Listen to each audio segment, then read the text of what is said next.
पढ़ने से पहले एक गिलास पानी ले, एक पल ठहरे और बहुत प्यार से इसे पिए। इसके स्वाद को महसूस करें।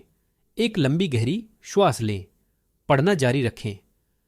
एक सरकारी कार्यालय में लंबी लाइन लगी हुई थी।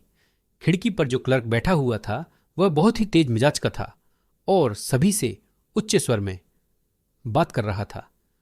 उस समय भी एक महिला को डांटते हुए वह कह रहा था, आपको जरा भी पता नहीं चलता, जो फॉर्म आप भरकर लाई हैं उसमें कुछ भी सही नहीं है।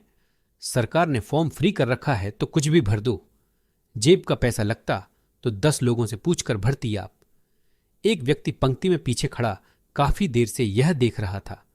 वह पंक्ति से बाहर निकलकर पीछे के रास्ते से उस क्लर्क के पास जाकर खड़ा हो गया और वहां रखे मटके से पानी का एक गिलास भरकर उस क्लर्क की तरफ बढ़ा दिया। क्लर्क ने उस व्यक्ति की तरफ आंखें तरेर कर देखा और गर्दन उचकाकर कहा, क्या है? उस व्यक्ति ने कहा, सर, आप काफी देर से बोल रहे हैं, गला सूख गया होगा आपका, पानी पी लीजिए। क्लर्क ने पानी का गिलास हाथ में ले लिया और उसकी तरफ ऐसे देखा जैसे किसी दूसरे ग्रह के प्राणी को देख लिया हो और कहा, जानते हो मैं कड़वा सच बोलता हूं, इसीलिए सब नाराज रहते हैं मुझसे। चपरासी तक मुझे पानी नहीं पिलाता। वह व्यक्ति मुस्कुरा दिया और फिर पंक्ति में अपने स्थान पर जाकर खड़ा हो गया। शाम को उस व्यक्ति के पास एक फोन आया। दूसरी तरफ वही क्लर्क था। उसने कहा, भाई साहब, आपका नंबर आपके फॉर्म से लिया था, शुक्रिया अदा करने के लिए फोन किया है।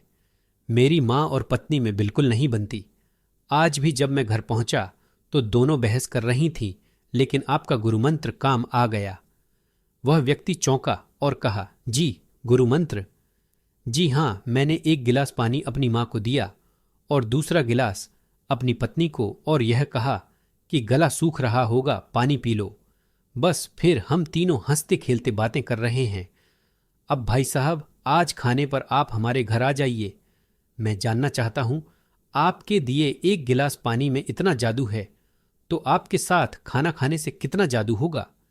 ध्यान का उद्देश्य मन को नियमित कर एक ऐसी स्थिरता पर ला देना होता है जिससे जीवन की अत्यंत भयंकर परिस्थितियों में भी हम थोड़ा रुककर उसका विश्लेषण करके सही कार्यवाही कर सकें।